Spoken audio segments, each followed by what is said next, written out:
Bien-aimés dans le Seigneur, tirons attention avec kake oyo ezobeta makalate. Ezanini. Le Seigneur parle d'une sœur servante de Dieu, Yakongo. Le Seigneur parle de la sœur Eunice. La vidéo est déjà préparée. Et sœur Eunice, asalaman, ba entourage na ye, ba conseiller na ye, ba pasteur na ye, ba ndeko na ye, ba o ba yebi ye, asala effort. Parce qu'on est en train de monter quelque chose et qu'on peut s'ailler des coups et qu'on peut s'ailler des coups à koye makali sous-souté et qu'on humilier et qu'on se déconcentrer. Pourquoi? Parce que banzembo ya sœur oyo et édifie ya kabango et conseille ya kabango et même kabango dans la présence de l'Éternel. Mais tant que ba komone eloko wana ko salema, eza eloko bazo préparer, je l'ai dit. Tango na kokutana na ye nde na koyebisa ye 3 kombo ya bato bazo monter eloko, ce sont des chantres. Chantre pasteur bazo monter eloko oyo po ba humilier serwana babo makari parce que serwana komina no sikanza bazo memayete pour ça ba étouffer yango ba proposer ye loge akende ko signer na loge. Tala mabele malamu ya kolona tosala geste ya bolingo pona ba orphelin bazonga kelasi na cahier, sac, stylo, sketch, frais scolaires. Toki na Bible na Psaume 68 verset 6, lui-même il a dit qu'il est le père des orphelins. To soutenir bana wana rentrée scolaire yango inge banda na mois de septembre basoso na classe. Ndenge yo osepumona pona kosombela bana no biloko soki po osepumoni pona bana oyo baza ba innocent balingaka te ke ba parents ba kufa mais nzambe a décidé que ba parents ba kufa et puis asimba mitema ya ba soutenir bana wana batone za bisungai na yo. Pour la participation na yo benga orphelinat chez la Mwanda na +1 443 68 36 670 plus 243 99 59 57 089. Chez Bissou Télévision, chaîne Oyo Kokani na yo. Bonjour, bonsoir, bien-aimés dans le Seigneur, tout le monde qui nous suit sur cette chaîne chez Bissou Télévision. Isa, prophète Félix Grasse, les jeunes lions, les fils de l'apôtre Pierrot Kaninda. De l'église cité missionnaire Arche de l'Éternel, la communauté que le Saint-Esprit s'est choisi au Congo particulièrement et dans le monde entier pour prêcher la bonne nouvelle et parler de la part du Seigneur. Voilà pourquoi, bien-aimés dans le Seigneur, nous sommes là pour parler de la part du Seigneur, car il est écrit dans les Saintes Écritures que c'est poussé par le Saint-Esprit que les hommes ont parlé de la part du Seigneur. Si vous pouvez remarquer, le prophète Félix Grasse na plateau et à télévision pour Aloba, c'est-à-dire il y a un message qu'il doit transmettre ou prêcher l'évangile. Nous avons que 2 missions, prêcher l'évangile de Jésus-Christ et amener le message que le Seigneur donne pour son peuple. Voilà, avant tout banda, je vais prier à un enfant de Dieu au landa émission au isikanyo soko qui se retrouver au kitisana no mutu na yo dans 5 ou 10 secondes to sambela nzambe.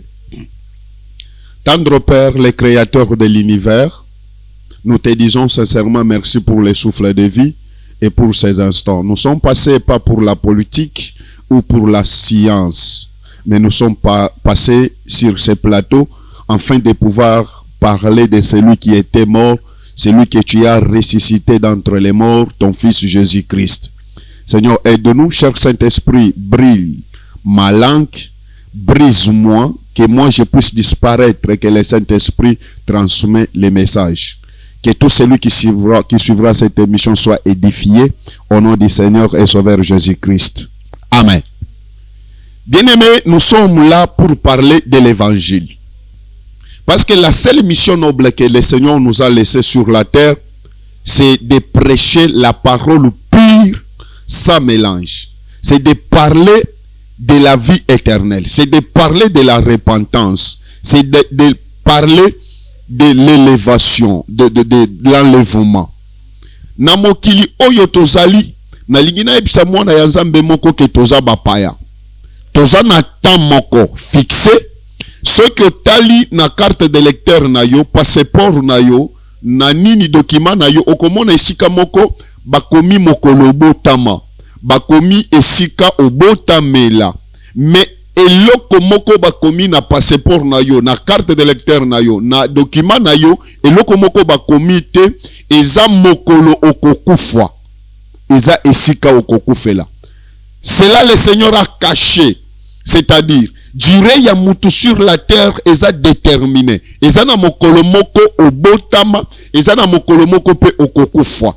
Et le nyonso eza na tana yango, la Bible dit chaque chose a son temps. Il y a un temps pour naître, il y a un temps pour mourir. Il y a un temps pour se réjouir et il y a un temps pour pleurer. Donc tout est fixé sous la terre. Voilà. Dans ce temps qui nous est donné, dans ce temps que nous pouvons consommer, il faut tirer attention. La Bible dit cherchez l'Éternel quand il se retrouve, c'est-à-dire, il y a aussi un temps que l'Éternel ne se retrouvera pas. On peut chercher l'Éternel, on ne le trouve pas. Quand on cherche l'Éternel pendant qu'il se retrouve, c'est-à-dire, tant que pesa melio, otala ke na vinanga, na komi na bambula boni, nini na sala na moment na komi sikoyo, ezatan oyo na koki kozwa bomo inanga kopesa ngo Yesu. Ezatan oyo na koki kozwa vinanga, natika Yesu ye moko akamba yango. Parce que toza na temps eza fixé. Oyebite ajo kokufa nango. E nazo tuna motuna epa ya mutu azolandanga, ke lelo soki okufi, okokende wapi. Parce que toza kaka na deux places ya kokende. Ceux qui okufi dans le Seigneur, okokende na paradis, na lieu de repos o babengaka. Ceux qui okufi dans les faux, dans les choses du monde, okende na lieu de tourment, en attendant jugement dernier. Alors, Bible lobi, yeso so pose motuna. Eko sunga mutuna nini? A gagné biloko nyonso ya mokili. Mutu a tsomba mituka, a tonga bandaku, a sala ba voyage. Ezana mutu moko zola kisanga passeport na ya lobi, tala ba visa na zanango, tala ba pays na parcourir sur la terre. Oui, c'est bien bon. Mokili mobimba, tous les pays du monde, les péchés dominent. Pays mon côté, eza na bosantu. Pays mon côté, eza bato babanga kanzambe dans la totalité. Le péché surabonde la terre. Le péché domine sur la terre. Maintenant, okoki ko voyager trop. Okoki ko sala ba voyage ba repos. O sali ba voyage de vacances. La Bible dit, nyoso wana c'est bien, mais ekosunga yo na nini, soki sima ya nyoso wana o perdre bomo inayo. C'est pourquoi Salomon, après avoir épousé 1000 femmes, a épousé 700 femmes. Il y a Libala, 300 femmes, il y a Bakonkibine, Bamakangu. Au total, 1000 femmes. Salomon se dit, vanité de vanité, tout est vanité. Frère, yo koki kolobake oza déjà aux États-Unis, oza déjà na Canada, je suis bien, nazo bika bien, vie eza malamu, c'est bien bon. Et permettre yote au vivre n'importe comment. Et permettre yote au linga mibali ya batu. Et permettre yote au bimana basi ya batu. Et permettre yote au changer mibali loko la basi. Au changer basi loko la bilamba. Au changer vie. Au teka drogue. Au mela drogue. Au beta ba tatouage nan zoto. Au langwa masanga. Au mela ba whisky au kota ba boîte de nuit. Écoute, la Bible dit, le salaire du péché c'est la mort. Le salaire du péché. Tout ce qu'on fait comme péché a un salaire. Tout ce qu'on fait sur la terre. Bakoki ko benga yo maifoudre. Bakoki ko benga yo moto ya basheri. Okoki ko sala babese na TikTok. Okomi fille influenceuse. Mais résultat ya nyonso wana. Sort ezani. Résultat ya ozo sala. Le temps est fixé. La Bible dit il y a un temps pour toutes choses. Il y a un temps pour toutes choses. Sœur, tala ajosa nango. Obotama na jour moko. Okokisa une année ba fêter anniversaire. okokisi 10 ans au fêté anniversaire, okokisi 23 ans au fêté anniversaire. Soki mokolo ya anniversaire na yo ozo annoncer avant, olobi jour tel, votre princesse, votre amie, votre copine, votre petite sœur, votre va naître. Vos cadeaux, vos vidéos me feront énormément du bien. Ozana posa bato ba féliciter, ozana posa bato ba peso. Est-ce que ozo calculer âge totalisé? Est-ce que tu te rends compte que okokisi 25 ans, tu te rends compte que okokisi 30 ans, tu te rends compte que okokisi mibali bayaki po balinga yo tango zalaki na âge ya 25 ans, 23 ans. Oloba âge okomemanga wapi? Or la Bible dit chaque chose a un temps fixé. Tango âge wana eleki, âge expiré, tala âge komi lelo mibali bakomi kolinga yo kaka po basakana na yo. Mibali bakomi kolinga yo kaka po ozala fi moko ya staff. Okomi kaka fi moko boya ba pique-nique ya ba sortie, mais aucun homme n'est capable ya ko honorer. Aucun homme n'est capable ya kobala yo. Mobali akoki kopesa yo $500 au salaba shopping, o asombela yo visa amema yo na Dubai, okende kotambola na désert o matalikolo ya cheval. Mais le même homme là est incapable ya ko se présenter na famille na yo apesa lombongo ya libala ba. La Bible dit chaque chose a un temps. C'est pourquoi il faut profiter le temps quand il est encore là. Il faut profiter le temps. Bien aimé, c'est pourquoi je disais, sur la terre, nous devons prendre le temps, yako sala examen de conscience. Vina biso zo kende wapi, nazo lunga wapi, nazo kende wapi. Or, la Bible dit, sur la terre, il y a un temps. Il y aura un temps où la terre sera jugée. Il y aura un temps où Christ va venir, va revenir. Il s'arrête dans les heures avec les anges de son Père. La Bible dit, ça sera un jour formidable, un jour redoutable. La Bible dit, par les sons de l'archange. Un archange va sonner la trompette, le ciel va s'ouvrir. Le Fils de l'homme quittera le ciel. Il descend avec les anges de son Père. Il s'arrête dans les airs. La Bible dit, il ne mettra pas ses pieds sur la terre.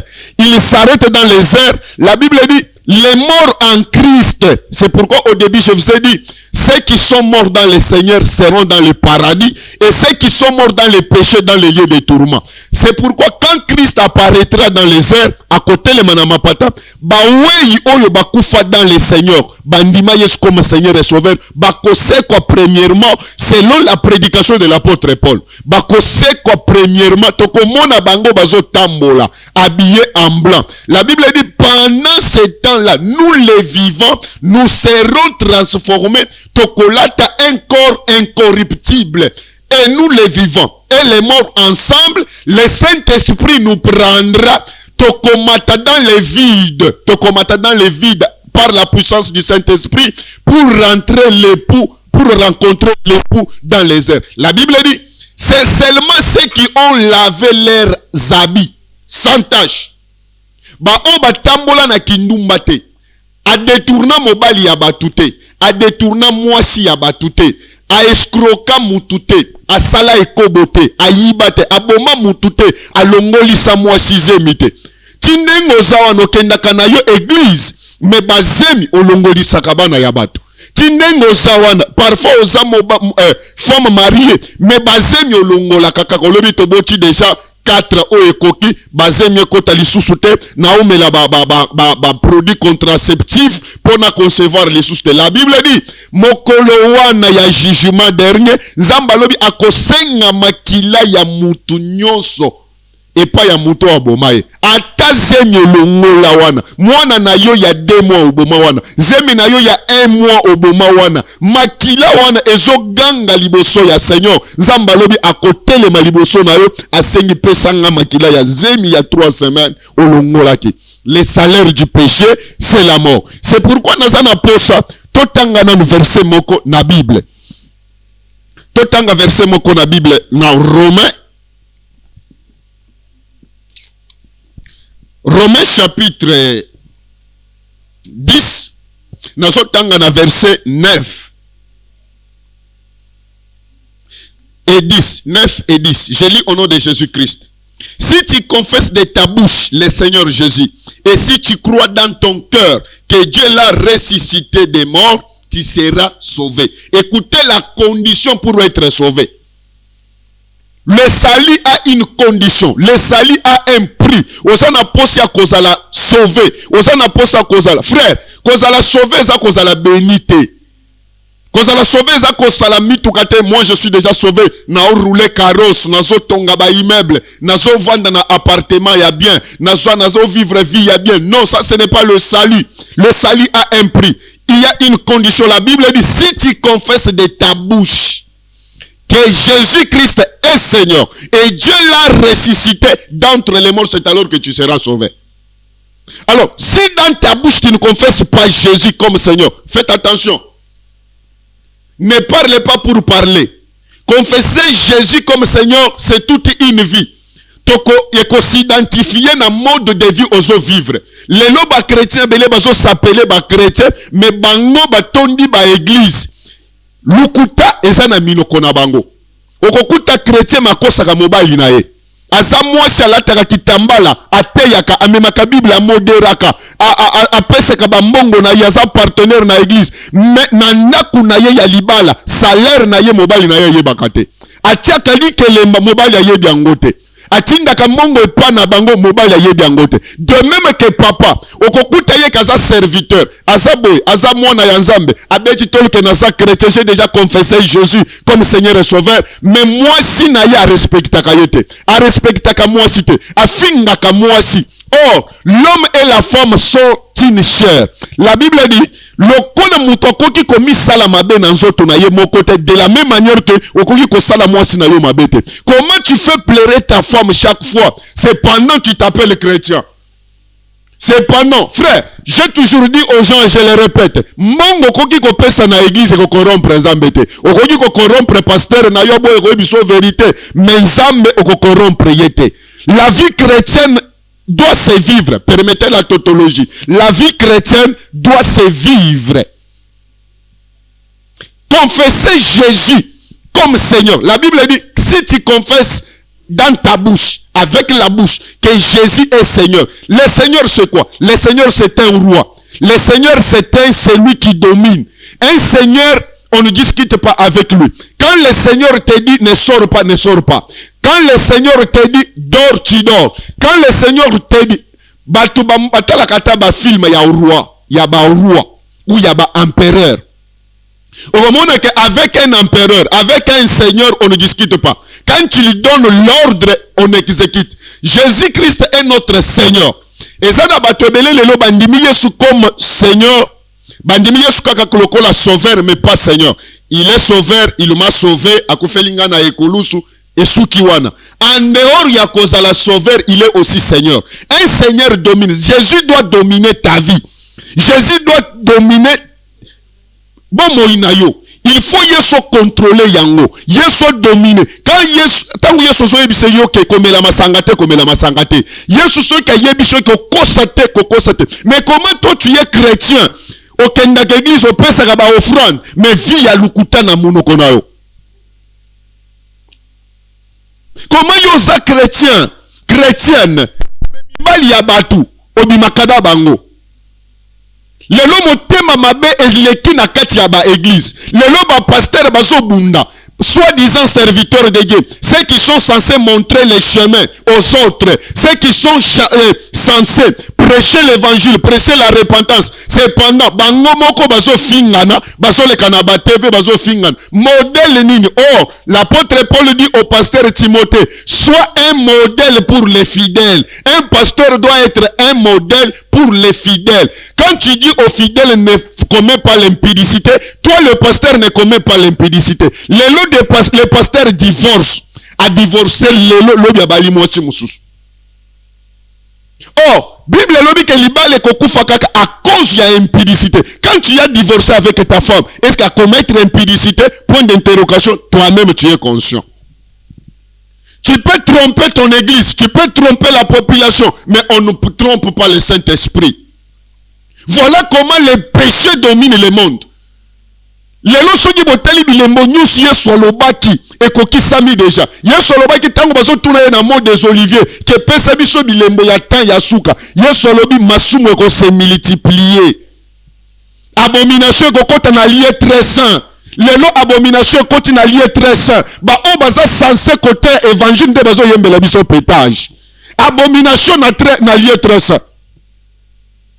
Bato bazo censé kolakisa biso nzela ya lola, nzela ya solo, nde bazo critiquer bato na bachère. Est-ce que c'est ça la vie que tu communiques?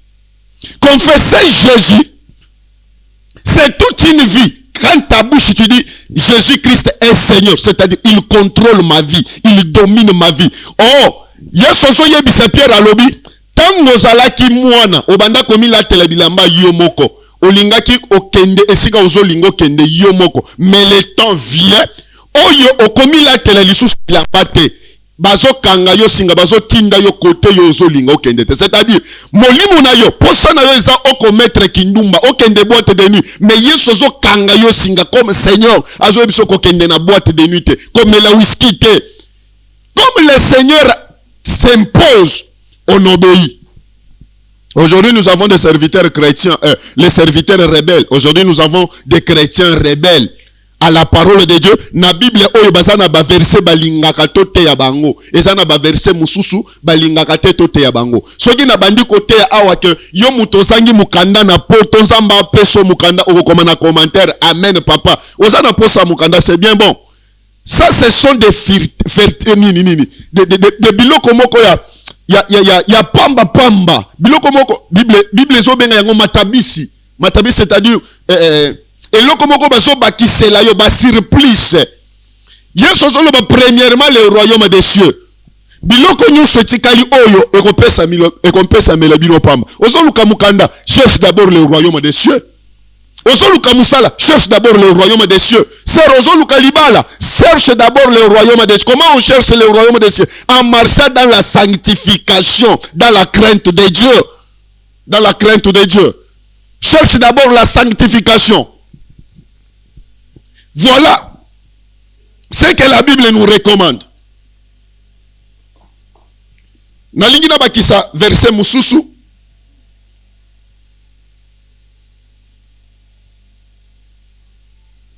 Kaka na Romain. Na Romain. La Bible dit car, Romains chapitre 12, verset 4. Car comme nous avons plusieurs membres dans un seul corps, et que tous les membres n'ont pas la même fonction. Na kati ya église, comme ba chrétien, nous formons un seul corps. C'est-à-dire, ngana koki kozala musapi, ndeko nanga kuna akoki kozala linzaka, mususu kuna akoki kozala suki, mususu kuna akoki kozala lisu. Lokola nous formons un seul corps qui est Jésus, tokoki kosale na mabete. Pourquoi je n'atangi verset oyo? Natangi verset oyo parce que lelo natongo, j'ai reçu le message que le Seigneur m'a donné pour ce qui va se passer bientôt là na kati ya Congo, na kati ya église ya Congo. Ce qui va se passer bientôt là na kati ya église ya Congo. Pourquoi tozo misala na mabe? Ba chrétien lelo baso fundana na ba tribunaux, ba chrétien lelo baso tchela na ba poison. Est-ce que as-tu déjà donné ta vie au Seigneur Jésus? As-tu déjà confessé Jésus comme Seigneur dans ta bouche? Si Jésus est Seigneur pour toi, est-ce que ce que tu fais c'est ce qu'il te demande de faire? Makambo sala kawana, nde Yesu sengi yo osala. Quand est-ce que tu vas continuer na vie à impudicité? Quand est-ce que toi tu vas arrêter l'impudicité? L'apôtre Paul dit aux Corinthiens, il dit, nous avons appris qu'il y a l'impudicité parmi vous. Otozo kutana no ata epa ya ba païente, mais bino ba chrétien bozo commettre yango. Impudicité. L'apôtre Paul regrette, il dit parmi vous les chrétiens, il y a l'impudicité. Otozo kutata epa ya ba chrétien te, epa ya ba païente. Donc makambo ba païen bazo sa les a moins, bino ba chrétien makambo sa les a pire. Quand est-ce que toi tu vas arrêter l'ivrognerie? Quand est-ce que tu vas arrêter l'escroquerie? Mokolonine. Yo musala na yo mobimba mwasi. Ti ozana poto shina kaka mibali. Olongola kabilamba otie na TikTok mabele libanda. Olataka ba sengle obimisi mutolo na se ya libumu. Osali vidéo otie na TikTok. Frère, sœur, est-ce que avec ça, tu penses qu'un un mari responsable oya kobala yo. Ba vidéo sala kawana. Kobina wana o tourner vidéo tena TikTok oso ningisa lokelto. O baluki pe o pesi mu Congo. Oh, la Bible dit ne vous confondez pas au siècle présent. Ne vous confondez pas au siècle présent. TikTok el sangisa yo lola te.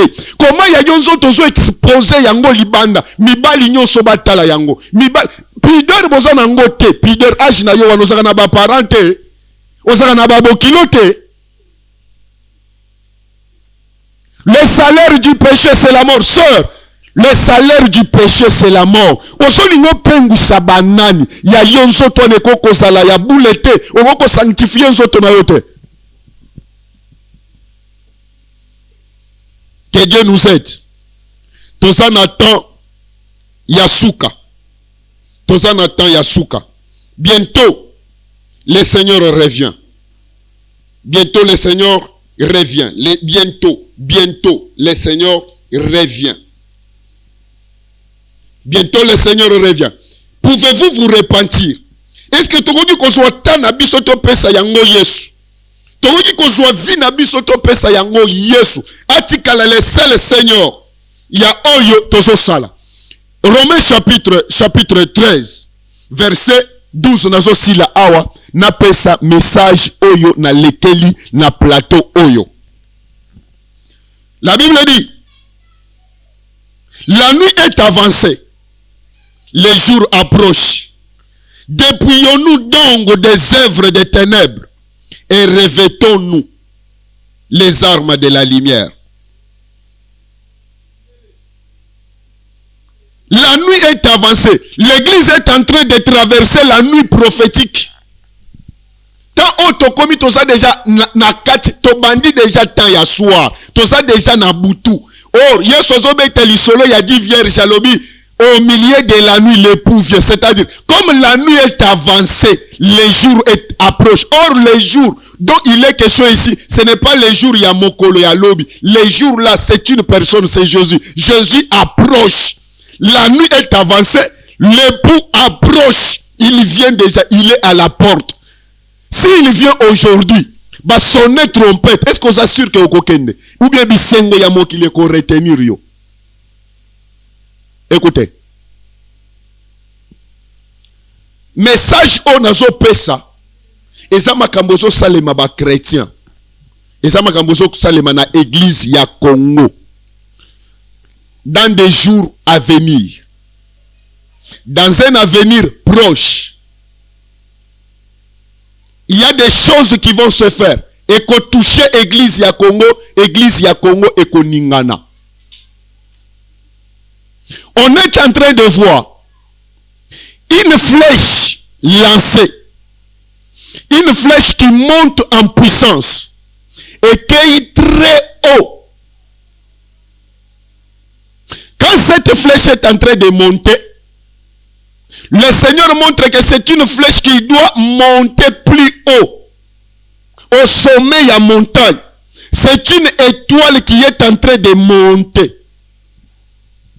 Mais il y a un projet. Yabatu, soi-disant serviteur de Dieu. Ya Congo. Basana kati ya ko retenir flèche wana po basambusha yango. Tango tozo lukato yeba que flèche ezomata, étoile o ezomata na kati ya Congo. O bazolinga ba étouffer, o bazolinga ba détruire. Ezanini. Le Seigneur parle d'une sœur servante de Dieu, ya Congo. Le Seigneur parle de la sœur Eunice Manyanga, c'est Manyanga. La sœur Eunice chante de l'Éternel. C'est une flèche qui monte. C'est une étoile que le Seigneur a établie dans les choses de Dieu pour consoler les âmes abattues, pour servir le Seigneur, pour adorer le Seigneur. Jusque-là, cette sœur a foukameli na nous satanate. Jusque-là, cette sœur a simina nous bisimba simbate. Jusque-là, cette sœur marche dans la crainte de Dieu parce qu'elle ne peut pas s'agenouiller devant le diable. Elle n'a pas encore fait ça. Pourquoi? Parce qu'il y a beaucoup de chantres au Congo. Boyebi ke natanga kabakombo. Il y a beaucoup de chantres au Congo. Musique na bango bazo yemba. Bandako ba fali, ba héritier, ba frère, ba musicien, ba mokili, ba kofi, ba kotaka. Bango pe ba kotaka yango. Mais il y a des races comme ba sœur Eunice Manyanga. Cette sœur afukameli na satanate. Nzamba zo sungaye. Nzamba zana kacha kotombola cette sœur. Mais il y a des chantres musiciens.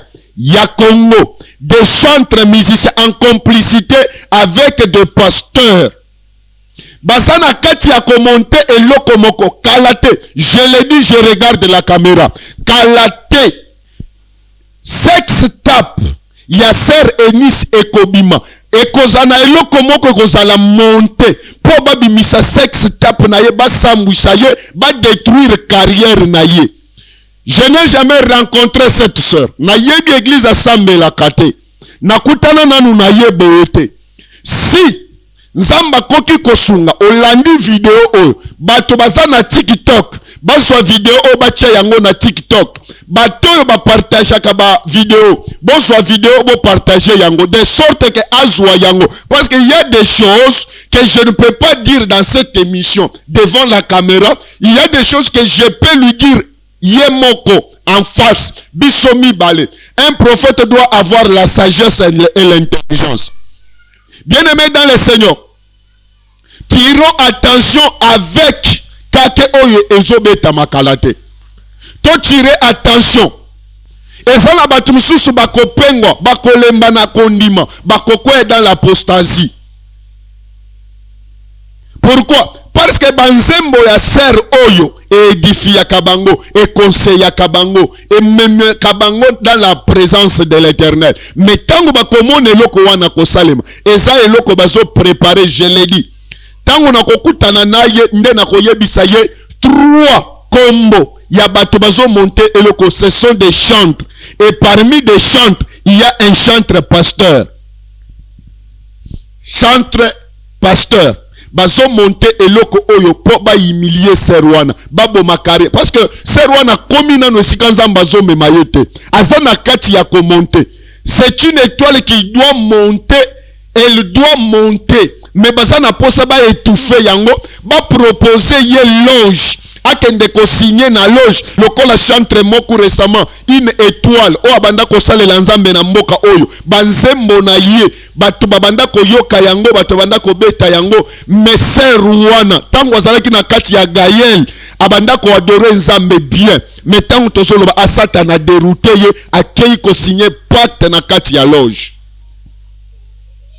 De la même manière que balingi ba ma sœur Eunice Manyanga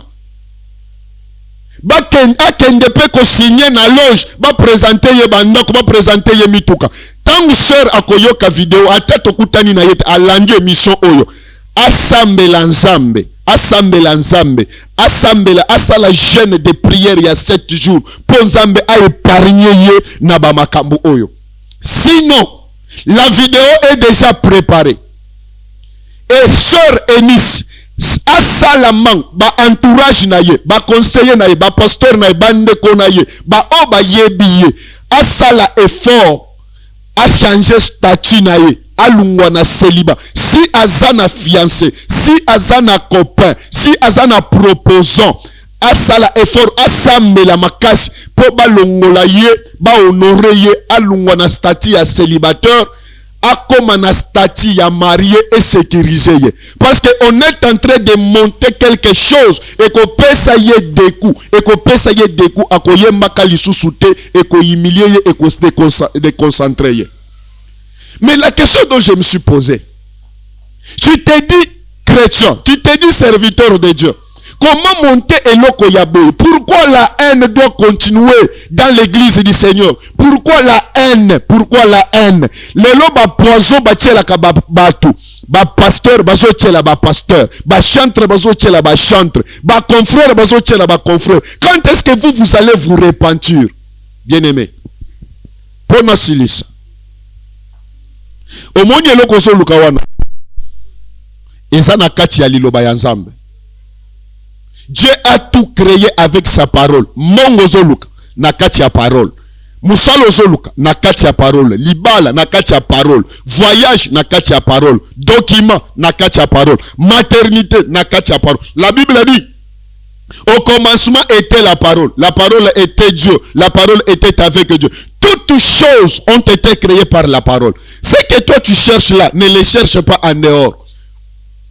Koboma mwana te po somba mutuka. Koboma mwana te po okoma politicien, okoma ministre. Koboma mwana te po obate la poste. Ko sacrifier mabota te po obate la poste na yo ya musala. Viens en Jésus. Viens en Jésus. Jésus a tout dans sa main. Il a tout. Sa parole a tout. Souvenez-vous d'un pécheur, Pierre. Aloba, un pécheur expérimenté. Na expérience ya pêche. Balobi que il faut que loba pona kokanga bambi sebele, il faut travailler la nuit. Mais la Bible dit il a travaillé toute la nuit avec ses confrères sans rien prendre. Mais quand le jour est venu, Jésus qui est le jour, Jésus approche auprès de lui. Il lui dit donne-moi la barque. Pierre donne la barque. Jésus prêche. Après avoir prêché, il dit à Pierre, maintenant jette tes filets. Avance dans des eaux profondes. Jette les filets. Pierre dit, j'ai travaillé toute la nuit, mais sur ta parole, je mettrai sur ta parole. Mets les filets sur la parole de Jésus. Tu veux un mariage excellent, mets les filets sur la parole de Jésus. Tu cherches les documents, mets les filets sur la parole de Jésus. Le Seigneur nous a oint. Il y a beaucoup de personnes. Il y a beaucoup de personnes. Il y a beaucoup de personnes. Oto sameleli, nzamba pamboli bango. Je vais vous donner un témoignage. C'est un témoignage batunyon sobayebi mutuna lingina pesa. Gardien ya équipe nationale ya Léopard. Jean Kiasumbo, Joël Kiasumbo. Ça fait un temps. Papa na bango alanda émission nanga. Abenginga to sambeli. Tango to sambeli pona maladie simaye ko yebisanga prophète à cause de ce que je vois en toi. Je fais confiance dans Nzambe. Na tangi mutu o batunyon sobayebi parce que aza star. Alobi nanga ke naza na mwana nanga. Depuis contrat na ye sila aza joueur. Ti lelo signaka contrat lisusu te. Naza na posa Nzambe na yo apesa ye contrat, a signé contrat azwa club. Na yebise mwana na yo kombo na ye nani? Alobi nanga mwana nga kombo na ye Joël Kiasumbo, le gardien ya équipe nationale congolaise. Na lobi yebisa ya benganga baza na Suisse. Bapesi numéro papa na ye abenginga to sololi tellement que banda koloba lingala te aoloba kaka français. To sololi na yebise papa na yo yebisinga problème na yo. Ke ozoluka club depuis contrat na yo si lozo club mususte. Est-ce que ozondima Yesu comme Seigneur et Sauveur? Le bien-aimé m'a dit prophète, je crois en Jésus comme Seigneur et Sauveur. Je lui ai posé la question, est-ce que tu crois que Nzamba koki ko établir ou club? Alors je crois. Na ça va, j'ai pris avec toi. Nous avons prié avec ses frères. Nous avons prié avec ses frères. Tomati bangomba ya intendance, on a ba serviteur. Ya église na biso. Tomati. Tolali na église frère wana bengi na téléphone. Na ba serviteur to tie téléphone na cher. To entouré cher ya église. Tozo sambe la pona Joël Kiasumbo. To yebisi Nzambe. Nzambe sala frère wa signé contrat. J'espère que na ba mois de mars ou avril. Quand nous avons prié na lebisi Joël Kiasumbo, Nzamba lobi nanga mercato ya joueur oyo. Mercato oyo zo signé contrat eza na club moko na Suisse. Eza na dossier na yo na mesa bazo étudier yango ozo signé contrat. Nzambe onga na zo salela Feliglas azo spesa yo club. Alobi prophète eza ya solo alobi oui. Na lobi eza mercato oyo ya juin. Wana toza na mois ya mars ou avril. Na bise na juin ozo signé contrat. Bien aimé, Dieu existe. Mokolo bazo ya awa kobeta match ya éliminatoire ya Coupe du Monde na Maroc. Abenginga alobi nanga prophète na hôtel esika toza ba marabu baza ebele bazo proposer ba joueur ba signer contrat, mais moi je ne signe pas avec un marabout, je fais confiance dans Nzambe na yo. Na lobi ko simba kisite nga naza na intendance nazo sambela po na yo Nzamba zo pesa yo club. Bakay ko beta na Maroc to poli azongi awate aleki akeimbala moko na Suisse. Na juin frère wana azui contrat a signé. Or nzamba yebisaki ye ke na contrat a ko-signé azwa kaka 1/10 ya mbongo na ye ya signature apesa yango biso apesa église apesa nzamba 1/10, le reste eza ya ye. Na juin frère wana a signé, Joël Kiasumbo a signé contrat abengi ngate ni papa na ye abengi ngate. Nous avons appris sur ba média ya Léopard Congo. Dieu existe, le Dieu tout puissant. Nini yango yo zanango onzamba koki ko salate. Nini yo zoluka onzamba koko salela yote. Ko simba kisite komona marabute. Dieu est capable de tout. Frère a signé contrat. Abosani nzambe.